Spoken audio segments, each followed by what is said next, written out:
तो सोचिए, एक गांव है, नाम है चेतनपुर। झमाझम बारिश हो रही है और इसी मौसम में एक नई चाय पकौड़ी की दुकान खुलती है।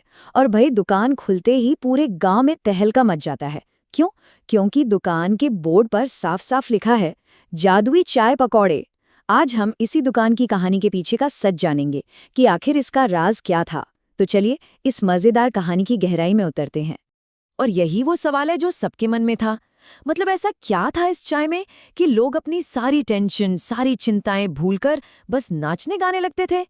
क्या सच में कोई जादू टोना था, या फिर पर्दे के पीछे कोई और ही कहानी चल रही थी?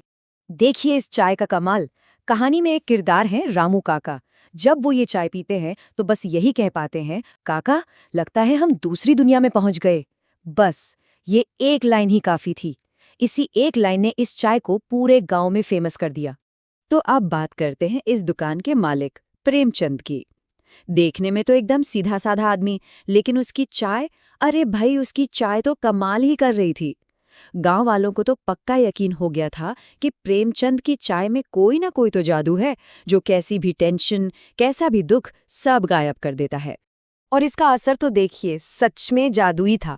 जैसे रामू काका, जो अपने बिजनेस के घाटे से परेशान थे, चाय पीते ही सारे गम भुलाकर गुनगुनाते हुए घर जाते।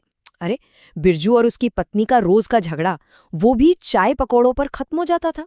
मतलब देखते ही देखते प्रेमचंद की वो छोटी सी दुकान ना पूरे गांव के लिए एक हैप्पीनेस हब बन गई थी।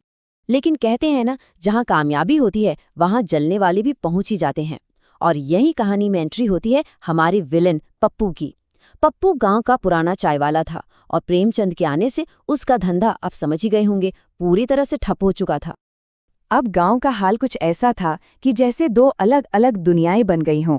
एक तरफ प्रेमचंद की दुकान, जहां हर वक्त मेला लगा रहता, ठहाके गूंजते, और दूसरी तरफ पप्पू की दुकान, एकदम वीरान, जहां मक्खियां भिनभिनाती थीं। बस अपनी दुकान का ये हाल देखकर पप्पू के अंदर जलन की आग भड़कना तो लाजमी था। और बस इसी जलन में पप्पू ने ठान लिया कि वो बदला लेकर रहेगा। उसके दिमाग में एक ही बात चल रही थी, इसने मेरे सारे ग्राहक छीन लिए, मैं इसका राज जानकर रहूंगा। और यहीं से दोस्तों, कहानी एक बहुत ही मजेदार मोड़ लेने वाली है। तो अब पप्पू बन गया जासूस। उसका प्लान सिंपल था, प्रेमचंद की नकल करो और उसकी सक्सेस को चुरा लो। लेकिन बेचारे को ये नहीं पता था कि आधा अधूरा ज्ञान कितना खतरनाक हो सकता है, और वो एक विनाश की रेसिपी तैयार कर रहा था।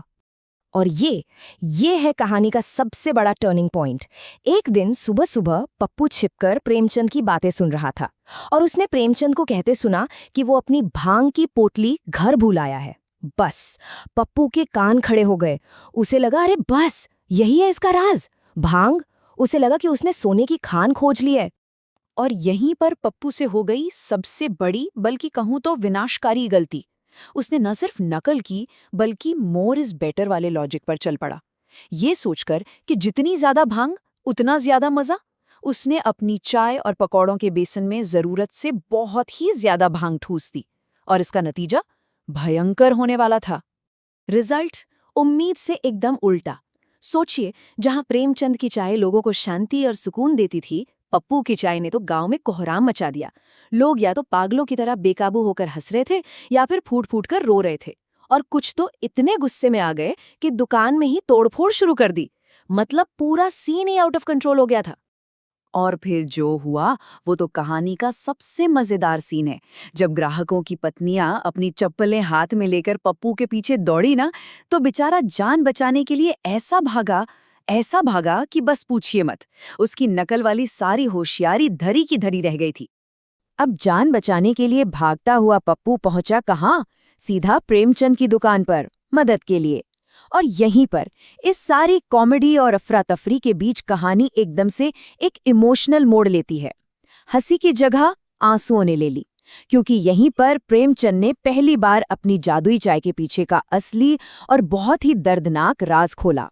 प्रेमचंद ने बताया कि कैसे उसे अपने पुराने गांव से चोरी के एक झूठे इल्जाम में निकाल दिया गया था।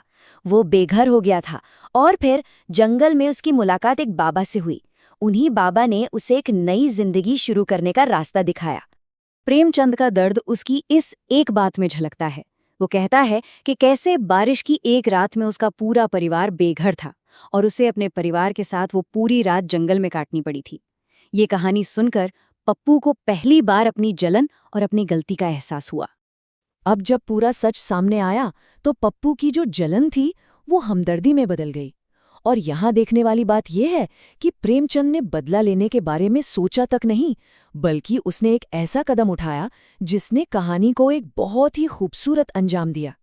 तो खुलासा ये हुआ कि असली राज सिर्फ भांग था ही नहीं। प्रेमचंद ने बताया कि बाबा ने उसे एक खास भूति दी थी, एक जड़ी बूटी जिसे भांग की बहुत ही कम मात्रा के साथ मिलाना था। असल जादू तो उस भूति में था जो लोगों का दुख दर्द खींच लेती थी। पप्पू ने तो बस आधी अधूरी बात सुनी और सबसे जरूरी हिस्सा तो मिस ही कर दिया।